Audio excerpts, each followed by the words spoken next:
Vijayawada university మంచి భవిష్యత్తు కోసం తెలుగు విద్యార్థులు ఇష్టపడే యూనివర్సిటీ. కాల్ 9059052378 9059052379.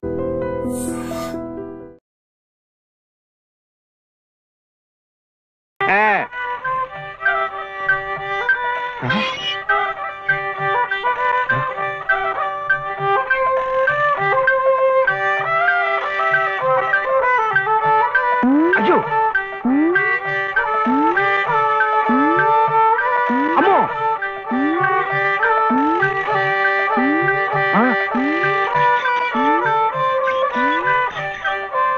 ఎరా ఇప్పుడు దాకా పడుకునుంది. ఎవరు మెత్తయా చిట్టా మరెవరు? ఎద్దు. ఎద్దా? ఎద్దు ఇప్పుడు దాకా నిద్రపోయింది, ఇప్పుడే లేచి తిరుగుతోంది పాపం. ఇట్ట అరుస్తే మళ్ళీ పడుకుంటుంది, ఇంకా నూనె ఉండదు, గీనె ఉండదు. ఇంకా ఉషేమిట్రా? నీ కాళ్ళు చేతులు విరిచి గానుగలు వేసి చెప్ప. ఆగో ఆగో ఆగో.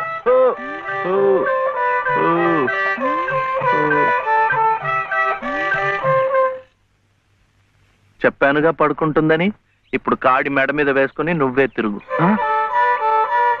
తిరుగుతాను లే. రే ఆ నూనెంతా డబ్బాలో తెచ్చావు. ఎంత నూనె తగలడిపోయిందో. ఏమిట్రా? ఇది అమ్మకూడదు, మట్టిలో కలిసిపోయింది. ఒంటికి రాసుకుని తలంటుకో. అంటుకుంటా. కాంతం కాంతం, నువ్వు వెళ్ళి పత్రం పట్టరా. రౌతు కొద్ది గుర్రమని ఊరికే అన్నారటోయ్. బుర్రలేని వెధవ కూర్చున్నాడని తెలిసి అది వెనక్కి తిరిగి తెచ్చింది. ఇది అలవాటై రేపు నేను కూర్చున్నా వెనక్కి తిరిగి తెచ్చి నన్ను వెధవం చేస్తుంది. ఏమిటైది? నేను దమ్మన్నానా? నా నెత్తిరేసి కొట్టు. పత్రం కాదు, పత్రం, స్టాంప్ పేపరు పట్రా. మళ్ళీ సంతకం పెట్టాలా మావయ్య? అవును. నేను పెట్టను. ఎందుకని? నాయనమ్మ పెట్టద్దంది. పెట్టకపోతే ఈ నష్టం ఎవరు భరిస్తారా? ఎవరు భరిస్తారు? డబ్బా నూనె ఖరీదని తెలుసా? 200. నీ బొంద. ఇది మీ నాన్న మీద జిడ్డావదం కాదు, ప్రశస్తమైన నువ్వుల నూనె. డబ్బా నూనె ఖరీదు 1000. 1000 రూపాయలు. 3 డబ్బాలకి 3000. ఇవో తీసుకో, పెట్టు.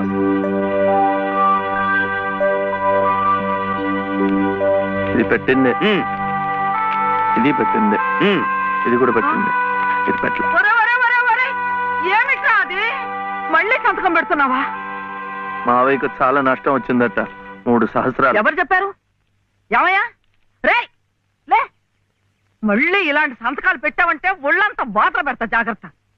నష్టం వచ్చిందట, నష్టం. ఇంతవరకు ఆయన గారు పెట్టించుకున్న సంతకాలు చాలు. నువ్వు జన్మంతా తప్పులు చేసినా ఆయనకేం నష్టం రాదు. వెళ్ళి స్నానం చేసినప్పుడు. ఏమిటండి మీరు కూడాను? ఎంత నష్టాన్ని భరించబట్టారు? నిండా ముంచేస్తుంటాను. నిక్షేపం లాంటి నువ్వులోనే పిల్ల కాలంలో ఎలా ప్రవేశిస్తుంది చూడండి. పద్దు పద్దు నువ్వు కాదయ్యా రాయాల్సింది. నీ పాపాల పద్దు నేను రాయాలి. నా ఇల్లంతా హక్కు భక్తం చేసుకున్నందుకు రాయాలి. వాడి పొలం చేస్తున్నానన్న పేరుతో ఎక్కడికక్కడ పందికొక్కులా మెక్కుతున్నందుకు రాయాలి. నా బిడ్డ పోయిన 3 నెలలకే మళ్ళీ పెళ్లి చేసుకుని మమ్మల్ని ఎలా హింస పెడుతున్నావని రాయాలి. అనంత గారు అనండి. ఇంతకాలం మీ ఇంటి కుక్క కాపలా కాస్తున్నందుకు మీరు అనాల్సిందే, నేర్పడాల్సిందే. ఊరికి నేను ఎందుకంటారయ్యా? పాపాలు చేస్తుంటే అంటారు. మనిషికి ఒక మాట, గొడ్డుకో దెబ్బని. నన్ను గొడ్డంటావా? శివశివా, సతీ తులసి లాంటి దాన్ని నా నోటితో ఆ మాట అనగలనా? పిన్ని గారు సామెత మర్చిపోయారేమో అని. నువ్వు సతీ తులసి సరే. ఏమిటా శబ్దాలు? ఇంట్లో ఎవరున్నారు? సతీ సావిత్రి లాంటి దాన్ని నన్ను అనుమానిస్తున్నారా? లోపల శబ్దాలు అవుతుంటే సత్యవంతుడికైనా సరే అనుమానం.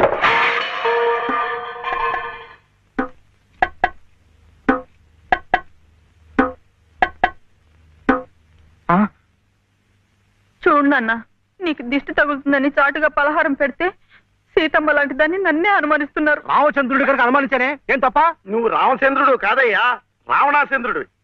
ఆ విషయం తెలియకే బంగారం లాంటి నా కూతురు గొంతు కోసేసినాను. అవకాశం దొరికింది కదా అని నా ఇంట్లో తిష్ట వేసి మేసేస్తూ మీరే నా గొంతు కోశారు. సిగ్గు లేకపోతే సరి. సిక్కు లేదని అమ్మ అన్నాడు. అవునన్నా, నేను ఇప్పుడే గోదాట్లో దూకుసేస్తా. నీతో పాటే నేను చచ్చిపోతానన్నా. రా తల్లి. అగో, ఇదే ఈతల పోటీలు అనుకున్నారంటే ఒకళ్ళు వెనకాల ఒకళ్ళు దూకడానికి చావడానికి మీరెవరు చావక్కర్లేదు. మీరు ఇక్కడే అదేమిటి పట్టపగల్లో చందమామ గురించి పాడుతున్నావు? అడుగో వచ్చాడుగా. ఎక్కడా? ఏడి? నువ్వే. ఏ కాదా? గుండ్రటి మొహం, చక్రాల్లాంటి కళ్ళు, ఎన్నెలల్లే నవ్వు. అయితే పాడుకో. ఏ శివయ్య, కాస్త ఇటొచ్చి ఈ ప్రద్దెళ్ళు అందడం లేదు. వీపు అందకుండా ఎందుకు పెట్టుకున్నావు? మీ ఆడాళ్ళతో. అవును, వెంకటస్వామి తాళ్ళిబొట్టు తీసుకురాగానే నీకు పెళ్లి అయిపోతుందన్నమాట. ఎట్టా అవుద్దయ్యా, నాకంటే పెద్దాడివి, నీకే కంది. నన్ను చేసుకోనందిగా, ఇంకెట్ట అవుతుంది? ఎవరంది? మా మావయ్య కూతురు చిట్టి. బంగారు కొండవి, నిన్న అంది. ఎందుకంది? మా నాయనమేమో శివయ్యని నీ మొగుడు చిట్టి అంది. చిట్టేమో నేను నీ పెళ్ళానా బావా అని నన్ను అడిగింది. నాకేం తెలుసు, నానమ్మ నీ అడుగు అన్నాను. అన్నిటికీ నానమ్మ అనేవాడికి పెళ్ళందుకు అని చెప్పి నా తల మీద మొట్టకాయ వేసి వెళ్ళి ఓసి పిచ్చి మొద్దా, మంచి పని చేసిందిలే. ఇదిగో ఓ మంచి లగ్గం చూసాయి, మన ఇద్దరం మరవాడేద్దాం. ఏంటి శివయ్య, వింటున్నావా? లేదు, బొందు కంటుకుంటున్నావు.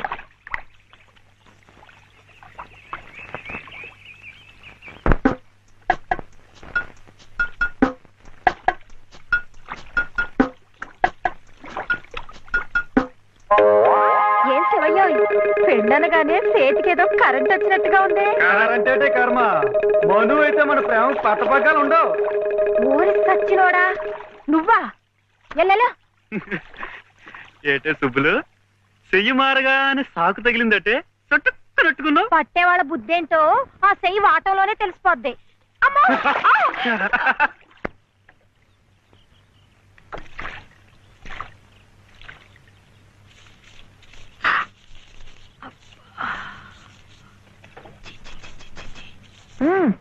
పొద్దున్న ఏ మొహం పడితే ఆ మొహం చూడకు. అత్తయ్య ఎదవమంటానా? లోపలికి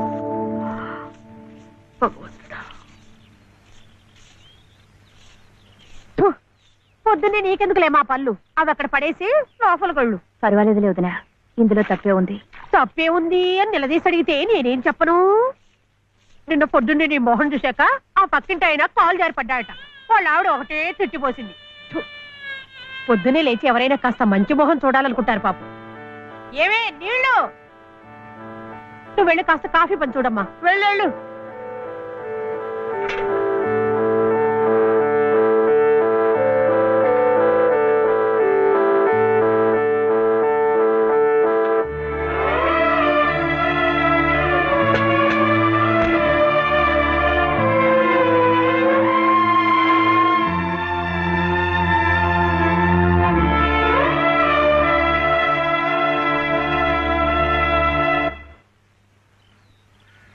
లలితమ్మ గారు, లలితమ్మ గారు, లలితమ్మ గారు.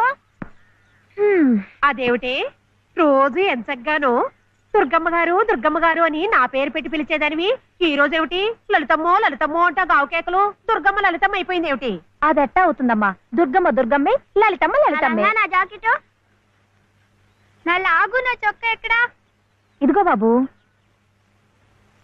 తమ చీరలు 2 రాసుకోండి. ఒరే చెంప అక్కడ పెట్టరా.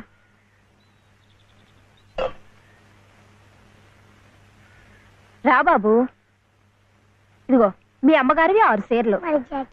ఇదిగో ఉన్నాయి, ఇవి నీ చట్లు నిక్కర్లు, జాగ్రత్తగా పట్టుకెళ్ళు. అమ్మో అమ్మో అమ్మో, ఇన్ని బట్టలే? మొగుడుతో కాపురం చేసే నేనే ఒంటి మీద బట్ట రాతి మీద బట్టతో అఘోరిస్తున్నాను. మొగుడు లేని ఇవిడి గారికి అమ్మా రేవు 6 చీరలే. ఇట్ట ఈ స్త్రీలకి స్త్రీలకి ఆయన గారి సంపాదన అంతా తగలేస్తే నేను నా బిడ్డలు అడుక్కు తినాల్సిందే. చిచ్చి, మీ బట్టలే అనుకున్నాను, మీ మనసు కూడా నీరకాయ పట్టి మురికెత్తిపోయింది. ఒక్కసారి మీ ఆయన గారు ఉడకేసి ఇస్త్రీ చేస్తే నా స్వామి రంగా. ఏమిటే గొడుగుతున్నావు? అబ్బే ఏం లేదమ్మా.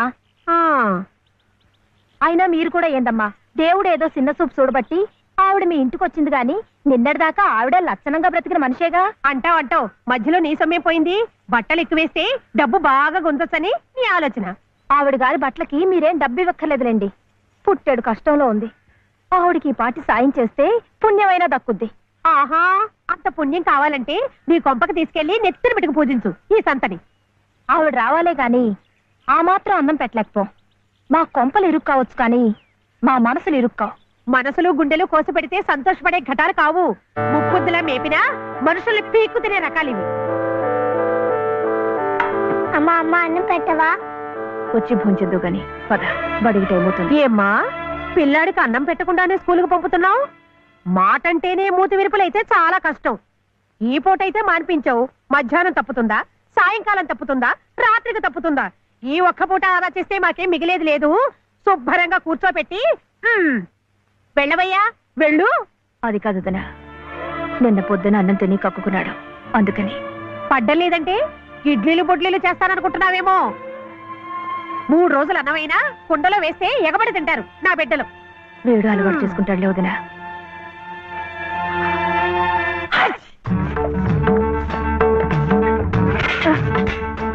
ఇక్కడ గొడిగే. నీకు వర్షం వస్తుందేమోనని. సరే సర్లే, ఎక్కడైనా పెట్టు. రామ రామ. ఏయ్, ఇక్కడ కాదు అక్కడ.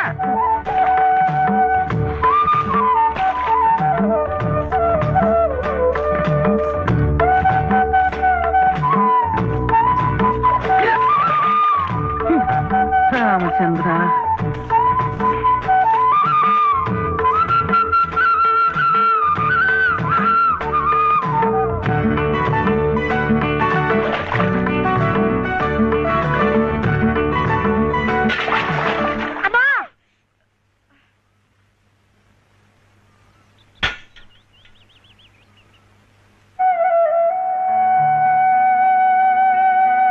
అయ్యయ్యో, ఏమిట్రా ఈ తలతిక్క పనులు?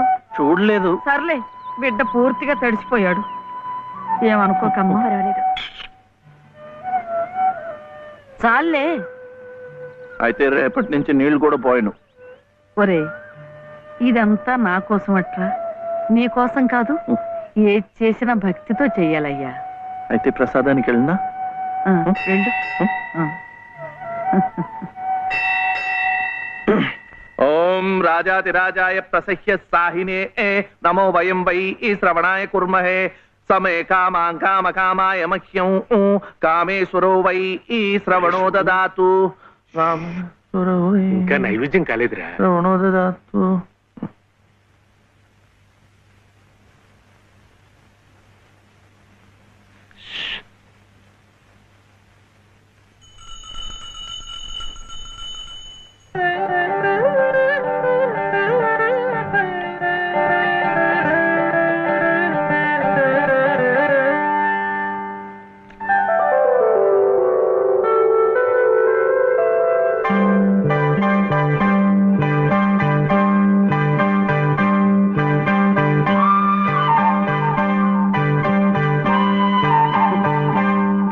చూస్తున్నానులేండి, మీరు తినకుండా అంతా బాబుకే తినిపిస్తున్నారు.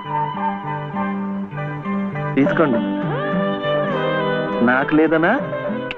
నేను మళ్ళా అడిగితే ఇస్తారు. ఈ గుడి మాకు బాగా తెలుసు. నేను మా నానమ్మ రోజు వచ్చి ఇదంతా కడిగి ముగ్గులేస్తాంగా. తీసుకోండి, తీసుకోండి. తీసుకోమ్మా. అసలు దేవుడు గర్భగుడిలో ఉంటే వీడు ఊరేగింపుకు వెళ్లే ఉత్సవ విగ్రహం లాంటి వాడు. పుణ్యమే.